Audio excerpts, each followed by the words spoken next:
Mano, sim, senhor, não pode esquecer para não perder 20 minutos da semana passada. Fala galera, tudo bem? Seja bem-vindo e bem-vinda a mais um vídeo aqui do canal. E no vídeo de hoje nós vamos entender como páginas web, como sites, aplicações web, Facebook, Instagram, TikTok, Globo.com, Twitter, LinkedIn, Uber, iFood, então como todos esses sites eles fazem para criar essas interfaces bonitas, né? Então são interfaces agradáveis, a experiência de uso, né? User experience é muito boa. Então como que a gente faz para estilizar páginas web, né? E seguindo nossa série de introdução na web, né? No vídeo anterior, caso você não tenha visto, a gente entendeu o que é a internet, o que é uma página web, como que a gente constrói, como que a gente cria uma página web, que a gente viu lá o tal do HTML, né? HTML, HTML5. E nesse vídeo a gente vai ver a parte de estilização, dando continuidade da série. Então, sem mais delongas, solta a vinheta e bora pro vídeo.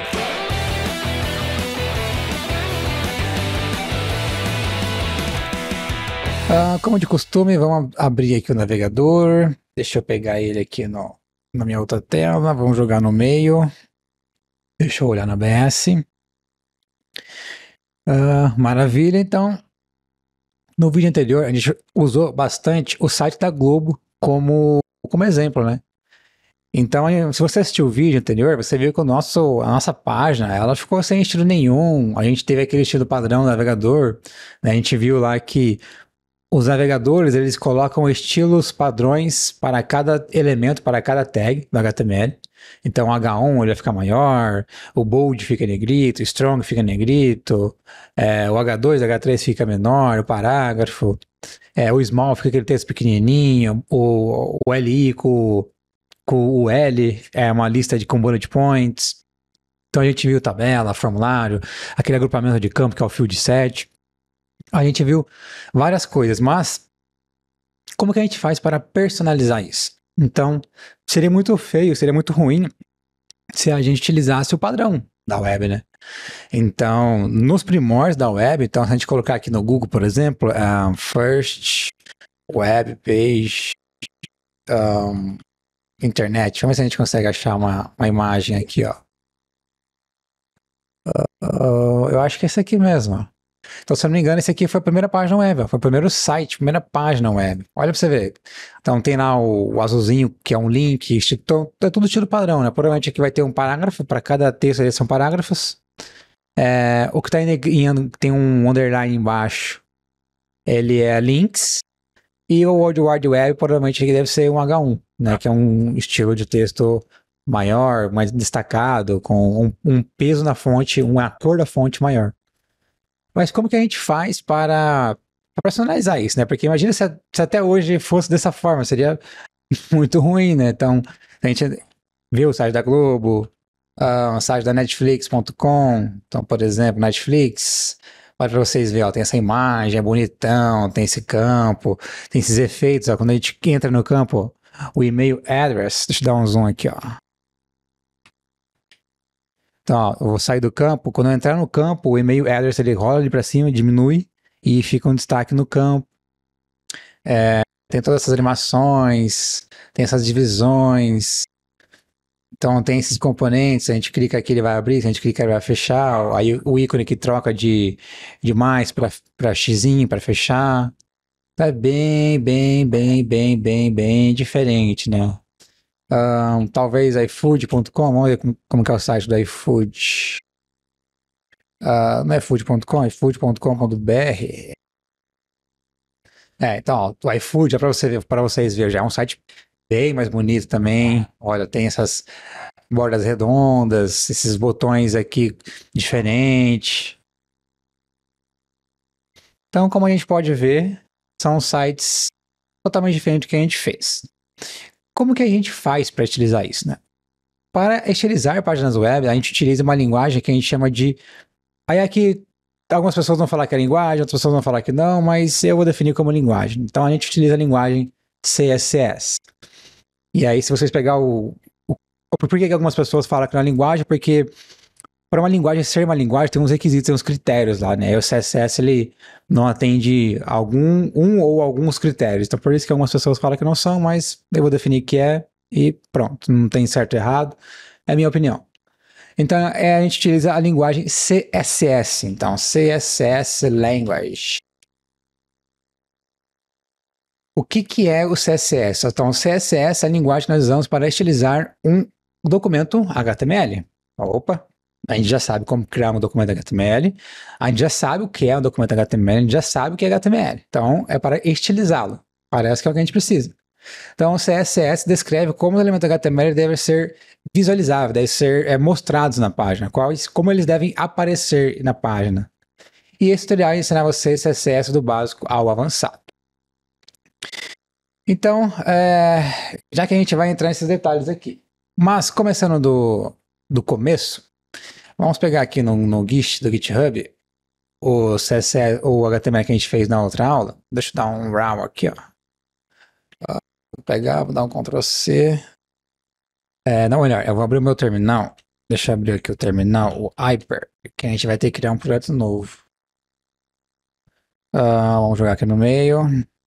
Vamos dar um zoom aqui. Cadê meu OBS? Eu perdi o OBS já. Tá, aqui.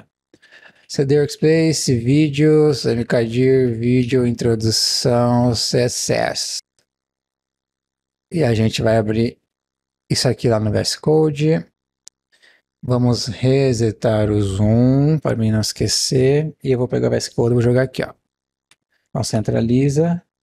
1, 2, 3. Tá lá. Então vamos criar aqui no mesmo arquivo index.html. A gente já sabe por que chama index, a gente já conhece tudo isso aqui.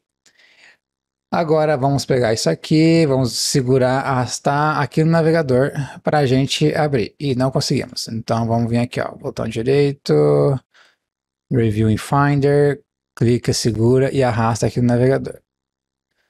Show de bola. Muito bem.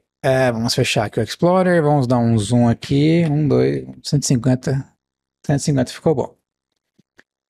Legal, então quais são as formas de a gente utilizar? Então existem 3 formas de a gente aplicar utilizações em páginas web. A primeira é a utilização em linha, inline. O que isso quer dizer? É exatamente isso aqui que a gente fez, ó, esse style. Então a gente consegue aplicar estilos para os elementos na sua definição, no momento que a gente define, que a gente cria um elemento.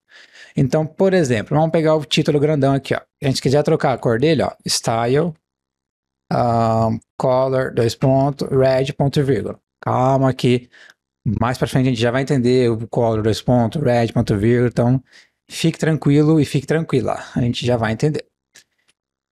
Recarregando a página, tá lá, o título tá vermelho. Essa é a estilização inline, a estilização em linha, ou seja, todos os atributos HTML, por padrão, eles podem receber o style, que a gente pode aplicar qualquer CSS válido para o style. Segunda opção, a gente tira daqui de linha e a gente faz uma estilização interna, ó, que é o internal. Então, a gente vem aqui no head e a gente utiliza a tag style, abre e fecha ela, e aqui dentro a gente pode escrever um código CSS. Então eu vou colocar aqui H1, color, 2 pontos red. De novo, calma, que a gente mais para frente, isso aqui é um código CSS, tá? Então mais para frente a gente vai entender o que é isso aqui, eu só estou mostrando como que a gente pode utilizá-lo. Voltando na página, recarregando, mesma coisa, para provar que está funcionando, vamos trocar aqui para blue, né, para azul. Então vermelho, recarreguei, azul. Maravilha. Então, a gente já viu o inline, o internal, e agora a gente já viu o external. O external, a gente tem que criar um novo arquivo. Então, eu vou criar, por exemplo, index.css, e eu vou mover esse código CSS, vou dar um Ctrl X aqui, vou clicar aqui, Ctrl V para colar, vou salvar, voltar na página, eu vou apagar esse style. A gente voltar na página e recarregar, não aplicou, ele perdeu o estilo. Por que ele perdeu o estilo? Porque a gente não falou para essa página HTML quais são os arquivos de estilo que ela deve carregar, processar e aplicar. Então a gente quer que ela processe e aplique o index CSS. Primeira coisa que a gente tem que fazer para ela, olha, carrega para meu arquivo.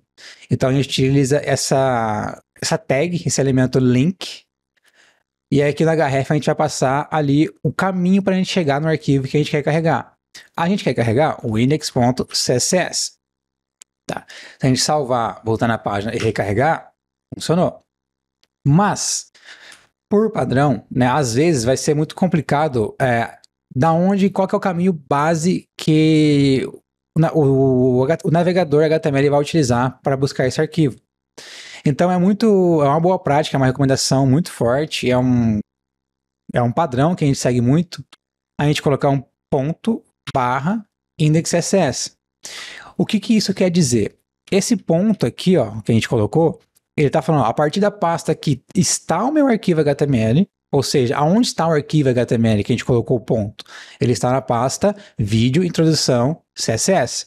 Então, ponto a partir dessa barra e pega o arquivo index.cs. Então, barra, pega o arquivo index.cs. Então, se a gente salvar, voltar na página e recarregar, tá lá agora. Tá funcionando da mesma forma que estava funcionando antes. Mas agora a gente tira essa questão de interpretação da onde está o arquivo. Então, por exemplo, se eu subir com um servidor, esse servidor que vai servir a minha página, ele vai entender que se eu não colocar nada, tem que ser a partir da ponta HTML, ou tem que ser a partir do comando do local que eu executei o servidor, ou tem que ser a partir de uma pasta do executor, ou tem que ser a partir de uma pasta pública que o servidor provém. Então fica muito abstrato, né? Fica muito subjetivo.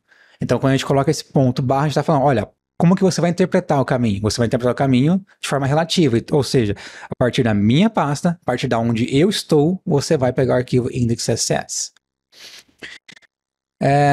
Então, é isso. Esse rel aqui simplesmente para definir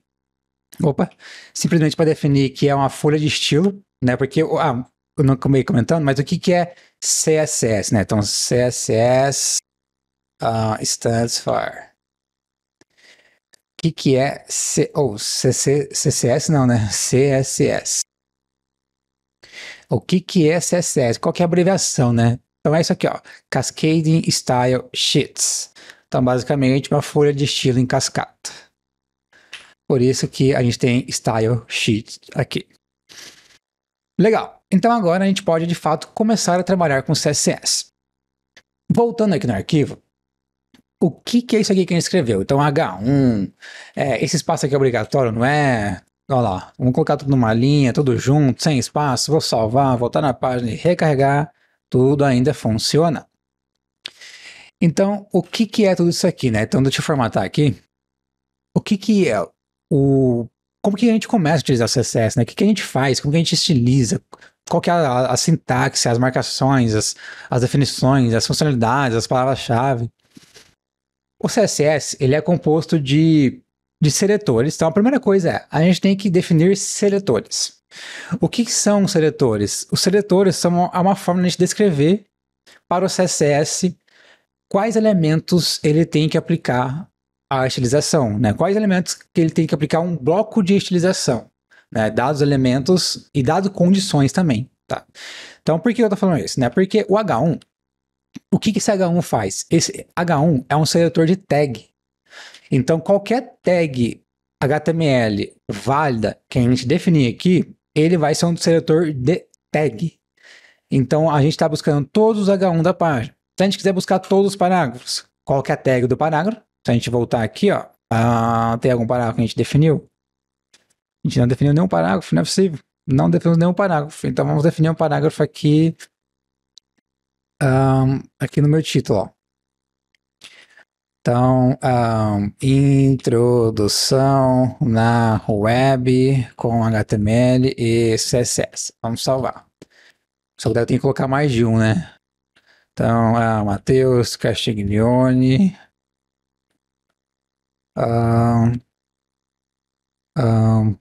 Em breve vamos criar um primeiro site do zero bem bonitão.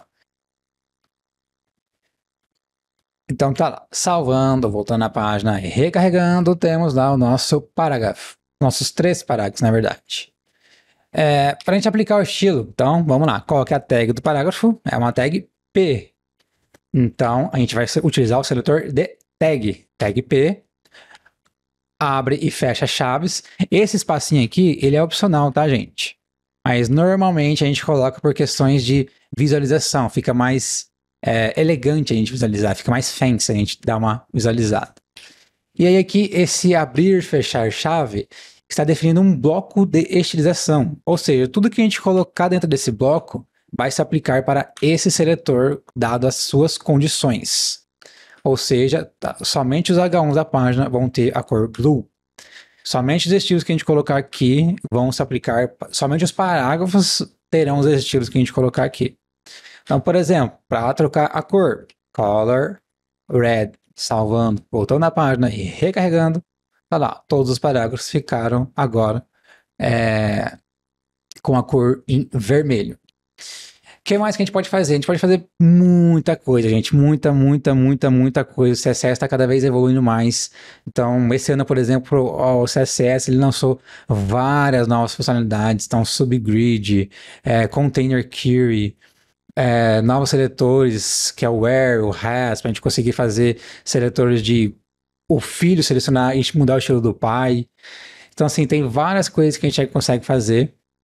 E está sempre em evolução, sempre novas coisas estão sendo adicionadas para o CSS, para o HTML. Então a tecnologia ela nunca para de evoluir, tá? Mas qual é o ponto, né? A gente pode ter, por exemplo, o background color, que a gente vai trocar a cor de fundo. Então vamos colocar a cor de fundo com vermelho, vamos colocar um black. E uma coisa que vocês podem ver, as palavras elas sempre vão ser em inglês e elas sempre vão ter uma semântica, elas vão ter um significado.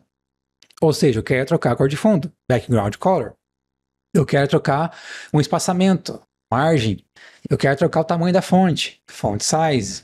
Font size. Então, por exemplo, 50 pixels, 50 px. Quero trocar o peso da fonte, quero deixar em negrito. Então, font weight. Vamos colocar aqui bold, negrito. Eu quero deixar todos os parágrafos em letra maiúscula. Eu quero transformar a fonte, quero transformar o texto. Então, text transform, uppercase. A margem, que eu não utilizei, a margem, vamos colocar aqui uma margem de, sei lá, 20 pixels. O que mais que a gente pode fazer em texto?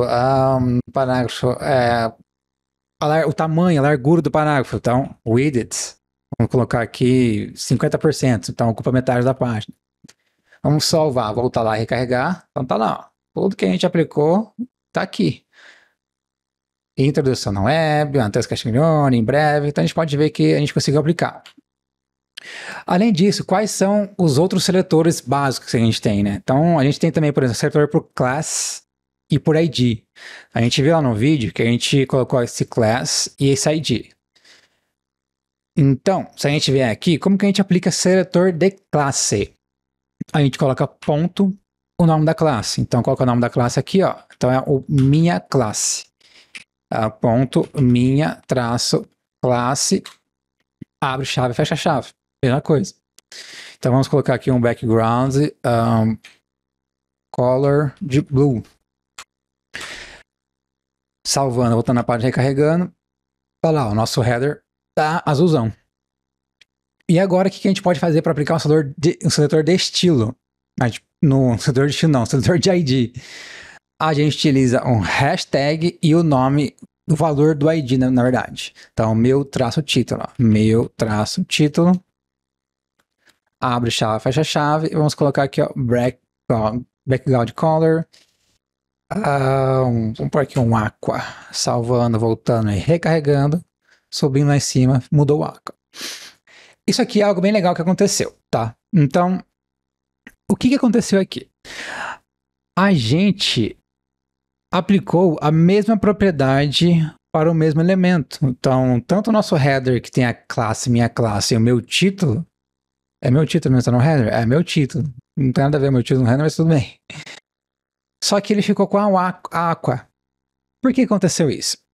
O CSS ele tem uma coisa que se chama especificidade. Então, CSS Specificity Calculator, acho que é assim que escreve especificidade. Specificity, isso. Então, por exemplo, ó, isso daqui, ele vai dar pra gente o cálculo de quanto específico é esse seletor. Esse seletor que a gente está vendo aqui é um seletor bem complicado. Então vamos voltar lá porque a gente estava vendo de parágrafo. E vamos voltar lá pro de ID que a gente viu. Então, ID, meu título. A gente pode ver que a especificidade, o peso do meu título, aqui nesse caso, ele é maior. Por que que ele é maior? Porque a gente está colocando por ID. Então, o ID, ele sempre vai ter um peso maior do que um de elemento. Ah, mas eu quero aplicar elemento e ID.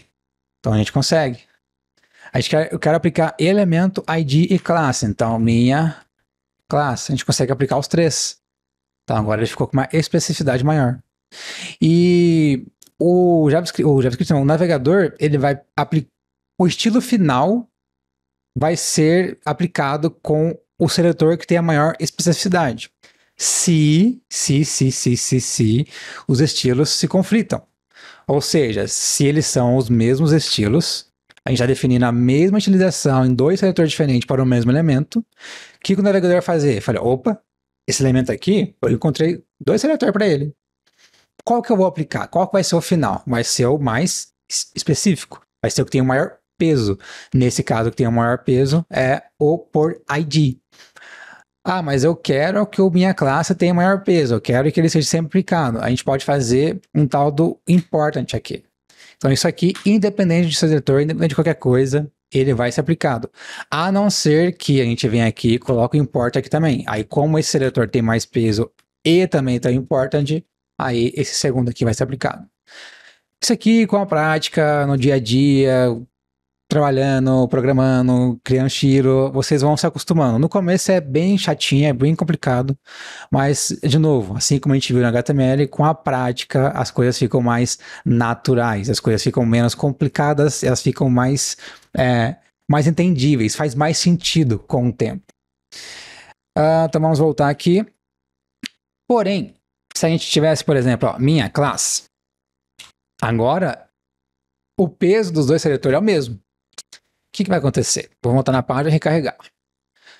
Ainda está o Aqua. Por que está o Aqua? Quando o seletor tem o mesmo peso, a gente está modificando propriedades diferentes, a mesma propriedade, quer dizer, com valores diferentes, a última definição ela vai ser aplicada. Então, o que o navegador vai interpretar? O navegador ele lê o arquivo CSS linha por linha do topo para baixo. Então, H1, ele vem aqui, aplica isso, ele vai pegar o P, vai aplicar o color, background color, font size, font weight, text transform, margin, width, minha classe, background color, minha classe, pum, ele vai aplicar de novo. Né? Então, se a gente trocar, por exemplo, mover isso aqui para cima e salvar, voltar lá e recarregar, olha lá, ficou azul. Por quê? Porque agora ele leu aqui, aplicou o Aqua, leu de novo e aplicou de novo. Pá! Então agora ele vai sobrescrever. Ah, mas e se o com a maior especificidade estiver antes? Então, meu título. Salvar, voltar e recarregar. Aí, o que tem o maior peso, ele vence. Né? Então, a ordem de definição só vale se o peso do seletor for o mesmo e a propriedade for a mesma, porém o valor for diferente. Aí a última definição vai ganhar. Caso contrário, o seletor que tem maior peso, ele vai sobrescrever as mesmas propriedades com valores diferentes. E se for coisas diferentes, né? Então, por exemplo, se aqui a gente colocar o color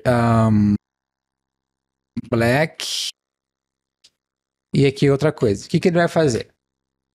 Voltar lá e recarregar. Então ele ficou azul, ficou o color black aqui. Mas, vamos aplicar uma outra cor aqui. Vamos aplicar um red. Olha lá. Então ele está trocando o estilo aqui do bullet point. Né? Então agora estava preto, agora ficou vermelho. Então o que ele faz? Independente do peso do seletor, independente da ordem de declaração, se as propriedades forem diferentes, ele vai fazer um merge e ele vai aplicar tudo. Por quê? Porque a gente entendeu que o navegador ele vai aplicar os estilos linha por linha. Então ele vai vir aqui, meu estilo. Quem que é o elemento da página que tem o ID meu estilo? O header. Então eu vou aplicar um color red no header. Quem que é o elemento que tem a classe, minha classe, na página? É o header também. Então eu vou aplicar o background color. Ele vai aplicar tudo. Essa regra de sobrescrever, de especificidade, ordem de declaração, peso de seletor, só aplica-se para estilos diferentes para as mesmas propriedades. E quais mais estilos que a gente pode ter? Então tem vários estilos. Então CSS Advanced Selectors. Olha lá. Então aqui tem uma lista gigantesca do que a gente pode fazer, ó. Então por classe, a gente quer aplicar uma classe única, a gente quer aplicar duas classes. Então esse aqui ele vai aplicar para todos os elementos que tem a classe intro.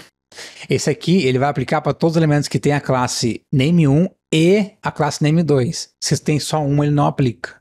Se tem as duas ou mais, não tem problema, mas desde que tem as duas, ele vai aplicar. Esse aqui de baixo, vocês podem ver que tem um espaço aqui, ó. Esse espaço que ele vai fazer, ele vai pegar os elementos que tem a classe name1, vai entrar em todos os fios que tem elemento da classe name2 e vai aplicar o estilo. Então, quando a gente coloca espaço ali no seletor, a gente está trabalhando na hierarquia da página, tá descendo. Então, pega o pai, espaço, pega o filho, espaço, pega o filho, espaço, pega o filho e por aí vai. Então, por exemplo, pega o elemento que tem a classe name1, ou melhor, pega todos os elementos que tem a classe name1, pega todos os elementos filhos da classe name1 que tem a classe name2 e aplica os estilos. Por ID, todos os elementos, a gente quer aplicar para a página inteira, para todos os elementos, dependendo de classe, ID, qualquer coisa, asterisco, tag com classe, div EP, então isso aqui eles vão aplicar, né? Vamos supor que a gente quer aplicar o mesmo estilo para duas tags diferentes, a gente pode separar por vírgula, né? A gente pode colocar vários seletores separados por vírgula, então por exemplo, um por classe, um por ID, por exemplo, ó. Então a gente quer pegar todos os elementos que tem o ID meu título, que tem a minha classe, que são H1, que são parágrafo e que são input. Então a gente separa por vírgula. A vírgula é um delimitador de seletores, né? Então isso aqui é um seletor, isso aqui é outro, isso aqui é outro, isso aqui é outro, isso aqui é outro. Né? E todos eles vão ter o mesmo bloco de estilização, ou seja, abre chave, tudo que está dentro da abertura da chave até o final da chave para esses seletores aqui, para esse bloco de estilo.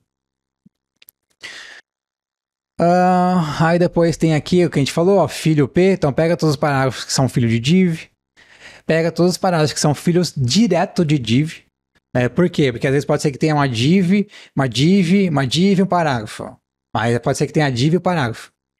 Esse aqui, ele vai aplicar todos os P's filho da div. Então, se tem a div P ou a div P, ele vai aplicar para os dois P's. Dependente se o P está no nível 2 ou se o P está no nível 4, como ele é filho de div, ele vai aplicar. Esse aqui não. Esse aqui ele vai aplicar só para os filhos direto de div. Então, se tiver div P ou div P, ele vai aplicar só no primeiro P, porque a condição é div P e não div P. E aí por aí vai. Depois tem seletor de atributo, a gente coloca esse colchete e a gente coloca algum atributo aqui dentro. Então, por exemplo, para todos os links da página que tem um atributo target com o valor underline blank, ele vai aplicar isso aqui. Para todos os atributos que começam, que o href começa com HTTPS. Para todos os elementos que o atributo href termina com PDF.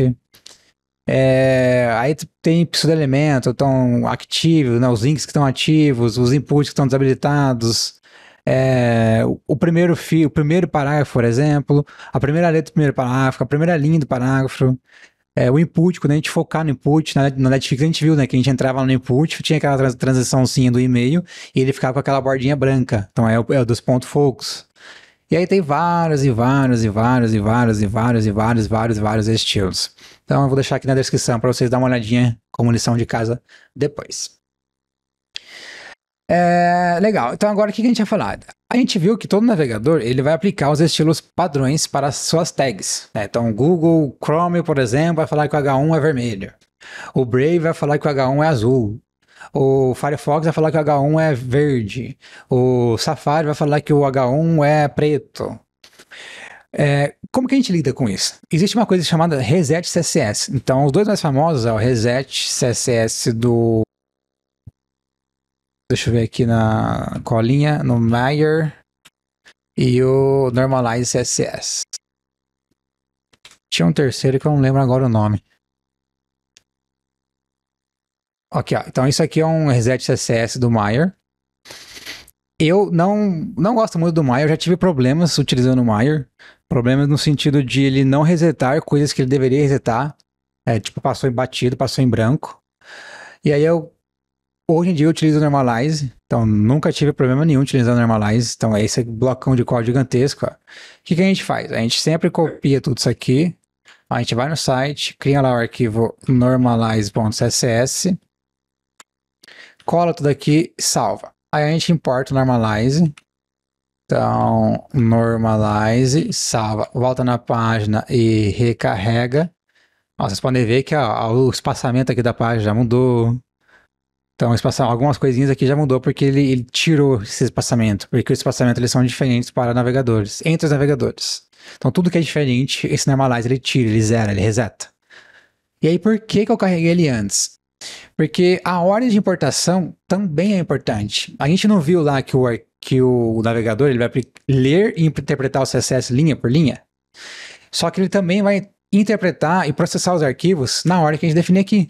Ou seja, se a gente fizer isso aqui, ele vai carregar o index, vai aplicar todos os estilos do index, vai carregar o normalize e vai aplicar todos os estilos normalize. Ou seja, ele vai sobrescrever, o reset vai resetar não só as diferenças do padrão do navegador, mas como os nossos estilos também. Então, se a gente salvar, voltar e recarregar, é porque aqui não aconteceu nada, porque no nosso caso a gente não teve essa diferença. Mas vamos pegar algo que tem no normalize, vamos aplicar aqui, ó. Ó, o body, vamos pegar esse seletor aqui, ó. Vamos jogar no nosso CSS. Vamos colocar aqui, ó, 200 px de margem. Salvar, voltar. Não mudou nada. Tá igual. Beleza? Porém, se a gente trocar a ordem, voltar e recarregar, agora tem espaçamento. Ó. Olha o tanto de espaçamento que ficou aqui em cima, no lado esquerdo, no lado direito, lá embaixo. Então, por quê? Porque a gente primeiro resetou, depois a gente aplicou os nossos estilos. Né? Então, ou seja, certifique-se sempre que o arquivo reset CSS de vocês é o primeiro arquivo a ser processado e aplicado na página. Então, senão vocês vão ter probleminhas. E por que que... Qual é o estilo? A gente no começo do vídeo, a gente viu lá que tem aqueles 3 tipos de utilização. O em linha, o interna e o externo. Por que que a gente utilizou o externo aqui? Porque o external, ele é mais manutenível, é mais flexível e é mais escalável, vamos dizer assim. Calma que ficou muito chique, né? Mas o que que isso quer dizer? Né? Imagina que a gente quer aplicar o mesmo estilo para o nosso header. Então, todas as páginas da aplicação nossa vai ter esse header, tem que ter o mesmo estilo, no nosso caso, esse header azulzão, bonitão aí. Se a gente definir ele inline, a gente vai ter que copiar esse style aqui em todos os lugares que tem um header. Todas as páginas, na verdade.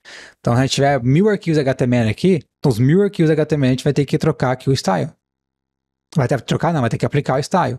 Se um dia a gente tiver que mudar de azul, o background dele de azul para verde, a gente vai ter que ir nos 1000 arquivos, achar o header, achar na onde que ele definiu a tag style nele, inline, e trocar o color.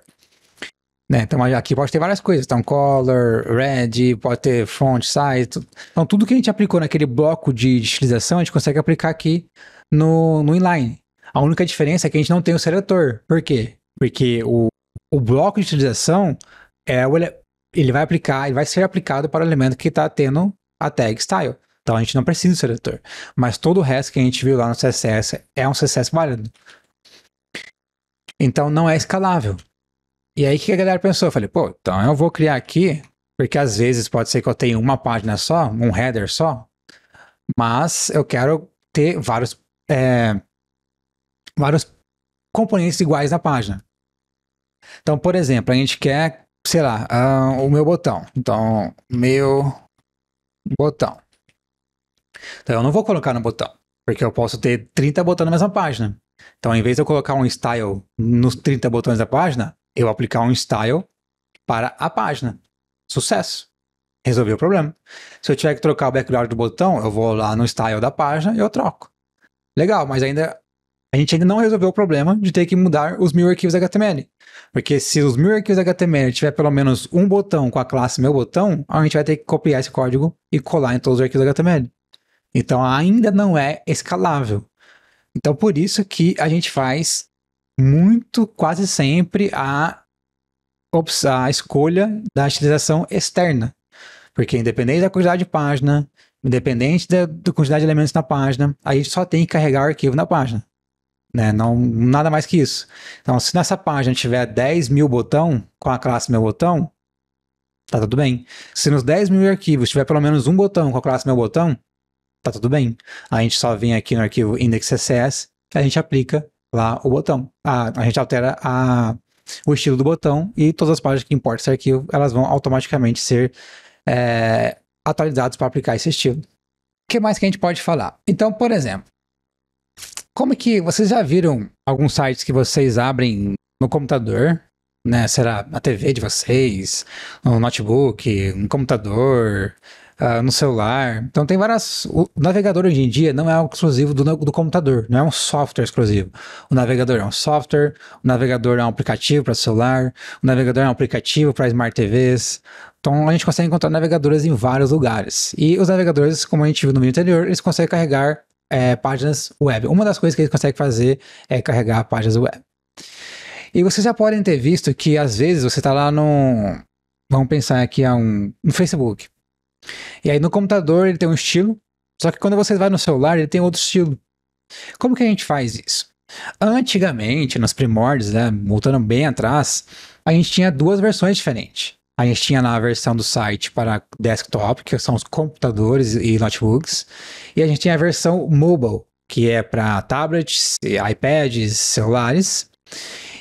E aí a gente hoje em dia, existe algo que a gente chama de User Agent. O que é esse tal de User Agent? Qual é o agente que está carregando a página? Ou seja, onde o browser está instalado. Ele está instalado numa máquina?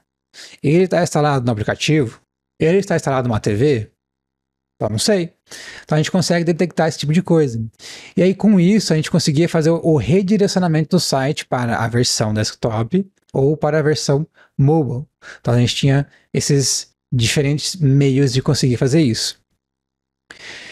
E o que mais, né, além disso que a gente pode fazer? Então, como que hoje a gente consegue fazer isso? A gente tem que pegar todos os arquivos HTML, dar um Ctrl+C, criar uma outra pasta, dar um Ctrl+V e só trocar os estilos? Não, hoje em dia a gente não precisa mais fazer isso. A gente utiliza algo que a gente chama de responsividade. O que quer dizer responsividade? Uma forma muito simples e direta e objetiva é o seu site se adaptar a qualquer que seja o tamanho de tela que ele está sendo utilizado. Seja no celular, que tem resolução de 100 pixels, seja no celular que tem resolução de 500, 900, de 1000, 10.000, seja no monitor de 1000, seja no monitor de 50.000, 100.000. Então, independente da resolução da tela que o seu site está carregando, a gente consegue fazer ele se adaptar e reagir a isso. Então, se é uma tela maior, joga mais informação.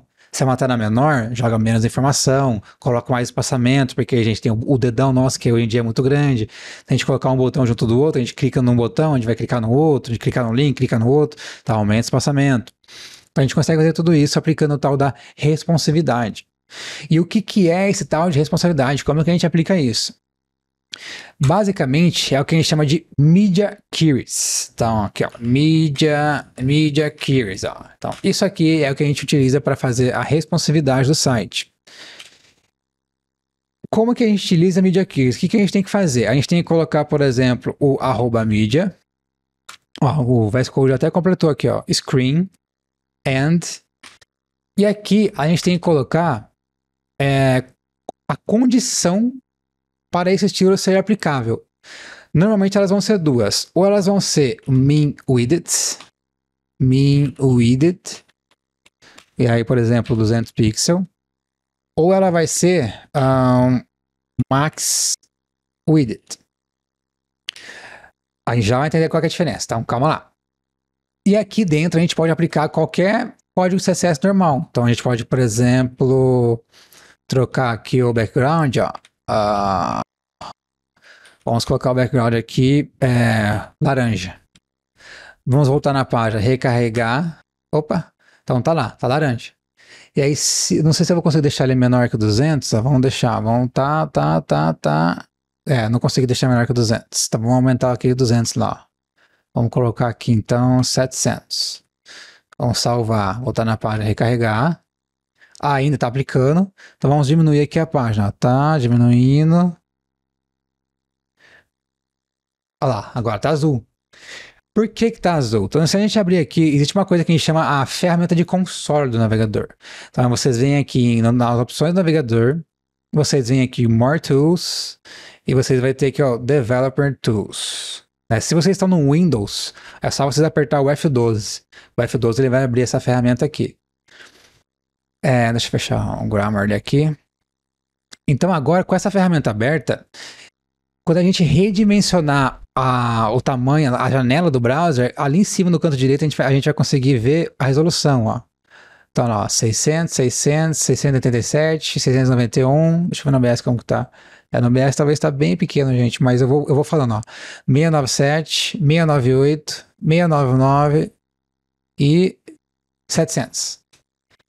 Então, ou seja, desde que a largura do navegador tenha a partir de 700 pixels, ele vai aplicar todos esses estilos que estão aqui dentro. A gente pode colocar quando a gente quiser. Se tiver de 699 para baixo, ele não vai aplicar os estilos, né? E esse screen aqui, antigamente a gente utilizava muito, tá? Então a gente colocava media screen and, a definição da largura, media screen and. Hoje em dia, a gente nem utiliza muito mais, né? Por quê? Caso você queira um dia imprimir a sua página, se a gente colocar esse media screen, ele só vai aplicar esses seletores no navegador em si. Na versão impressa, ele não vai aplicar, porque na versão impressa, esse screen não é uma tela, é um print. Acho que é um print ou printer. Acho que é print, ó, print and. Então, para não ter esses conflitos, pô, eu quero salvar minha página como um PDF. Ele vai perder todos os estilos. Então, hoje em dia, a gente simplesmente aplica só a condição da tela em si. E aí, quando que a gente utiliza uma, quando que a gente utiliza a outra? Vocês podem ver que nessa condição, né, por padrão, esse seletor aqui, ó, deixa eu jogar ele lá para baixo. Opa! Deixa eu jogar ele aqui para baixo. Então, por padrão, ele vai sempre aplicar esse aqui para as versões de telas menores. Aí, a partir de 700 pixels para mais, para cima, ele vai aplicar esses outros estilos aqui. O que isso quer dizer? Isso que a gente está fazendo aqui, a gente chama de Mobile First. Ou seja, por padrão, os nossos estilos eles são aplicáveis na versão mobile, celulares e tablets, e conforme a gente vai crescendo a tela, a gente vai mudando os estilos, né? Então isso aqui a gente chama de mobile first, ou seja, a gente sempre começa desenvolvendo o site na versão desktop, celular, versão mobile, a gente vai para o tablet, ajusta o que tem que ajustar, vai para o desktop, ajusta o que tem que ajustar, vai para uma tela maior, ajusta, vai para uma tela maior e ajusta. Então isso é o tal do mobile first. Ah, mas eu quero fazer desktop first. O que isso quer dizer? Quer dizer que, por padrão, esses estilos aqui, eles vão ser aplicados na versão desktop, igual a gente fez aqui. Então, a gente quer falar, pô, por padrão, eu quero criar o site no meu computador, no meu notebook, e depois eu quero vir diminuindo a tela e eu quero ver o que vai quebrando e eu vou ajustando ele. Então, isso chama desktop first. Aí a gente utiliza, em vez do min widgets, a gente utiliza max widget, ou seja, esses estilos aqui eles só vão ser aplicados até 700 pixels, né? Ou seja, de 0 a 700. Telas que são maiores que 700, ou seja, 701 para cima, não vão receber esse estilo. Vamos salvar, voltar a recarregar. Tá lá, tá azul. Agora, se a gente vier diminuindo a largura, ó, tá lá em cima, 1200, 1120, 1080, 1070, 900, 800, 766, 700 e 700.6, você vai conseguir, lá, 700. Então, 700 redondo ele aplicou. Ou seja, a gente vem adaptando na versão tablet, na versão mobile, o nosso site. Então, isso a gente chama de desktop first. Normalmente, né, isso aqui também não é um gosto pessoal, na verdade. Tem pessoas que preferem começar mobile first, tem pessoas que preferem começar no desktop first, tem pessoas que falam que tem que ser mobile first, se você não fizer mobile first, tá errado. Mas, gente, não existe. Façam o que é melhor para vocês, que vocês são mais acostumados a fazer. Então, testa fazer primeiro no celular. Gostei, foi legal. Testa começar pelo desktop. Pô, gostei, foi legal também. Foi mais rápido, mais fácil, foi menos complexo, mais devagar, foi mais difícil. Então entenda qual é o fluxo de trabalho que funciona melhor para vocês. Ou respeitem o fluxo de trabalho que a empresa, que o time definiu no projeto que vocês estão trabalhando. E eu, particularmente, Matheus falando, eu sempre trabalhei com desktop first, né? Eu tenho muito mais facilidade para fazer a versão desktop, né? Eu vou no notebook, faço no notebook, e aí depois eu venho diminuindo a tela e venho ajustando o que está quebrando. Para mim é extremamente mais eficiente dessa forma, me acostumei muito com isso, então é a forma que eu faço. É errado? Não. É errado fazer no mobile first? Não também. É errado fazer o que você não está acostumado, o que te traz mais dificuldade, em vez de mais prazer e mais facilidade e mais eficiência. Então é isso. E aí a gente tem que fazer dessas várias formas. Eu quero criar um outro seletor. Então a gente vem aqui e cria um outro seletor. Então, por exemplo, sei lá, 300, que é uma tela bem pequenininha. Aí a gente deixa lá em red. E aí, esses seletores, né, essa largura que a gente está definindo aqui, esse critério para aplicar ele ou não, a gente chama de breakpoint. Ou seja, qual vai ser o ponto de quebra que a gente vai mudar o estilo. Então a gente chama isso aqui de breakpoints. E aí, dando um spoiler aqui já também, né, eu não ia falar isso agora, mas existe uma biblioteca CSS que chama Bootstrap. É uma biblioteca extremamente famosa. Basicamente é uma biblioteca, é um arquivo CSS que você põe nessa página e tem uma porrada de estilo pronto. Então, por exemplo, aqui, ó, eu vou abrir esse breakpoint que é o que eu quero mostrar, mas eu vou mostrar para vocês alguns componentes, ó. Então, water, choice. Então, isso aqui já vem tudo bonitinho, ó. Vocês querem colocar uma mensagem de alerta? Vocês querem colocar um botão? Ó? Então, tem todos os estilos de de botão padrão. Quero criar um card na página, tem esse estilo padrão. Quero criar um drop-down, então tem esse estilo padrão. Quero criar uma barra de progresso, tem esses estilos padrões. Então, basicamente, o Bootstrap é uma biblioteca para a gente trabalhar com o arquivo CSS. É um framework, na verdade. E aí você importa o arquivo CSS, importa o arquivo JavaScript. A gente vai falar mais pra frente sobre JavaScript. E aí tudo que vocês seguir igual tá aqui vai estar na página de vocês exatamente igual. Mas o ponto é o tal do breakpoints, ó. Então, normalmente, né, os breakpoints que a gente trabalha na web são os breakpoints que o Bootstrap meio que fundou, vamos dizer assim. Então, 576, 768, 992 e 1200. Na verdade, é mais esses quatro aqui, ó. E aí, esse primeiro aqui, ou seja, é para telas de celulares, vamos dizer assim. O 768 já começa a ser um tablet. O 992 já é meio que um tablet deitado, um landscape. E aí o 1200 já é tipo um notebook e telas que a gente tem hoje em dia, que tem 1280, 1024. Enfim, normalmente esses aqui são os estilos padrões. Deixa eu ver quais são os da Tailwind. Tailwind, assim como o Bootstrap, é uma biblioteca também de estilo, ou seja, você importa o arquivo CSS dela e sai utilizando lá tudo que ela te fornece e vai funcionar. O dela já tá diferente, ó. Então, dela é 640, 768, 1024, 1280 e 5316. E aí, normalmente, a gente vai trabalhar mais com esses três aqui, ó. Então, 640, lá acho que era 556, 576, 768, 768 é igual. Aí o 992 já mudou para 1024 e o 1200 mudou para 1280. Então, esses são os breakpoints que a gente trabalha. Normalmente são 4 breakpoints: celular, tablet deitado, desktop e telas Full HD com resolução maior.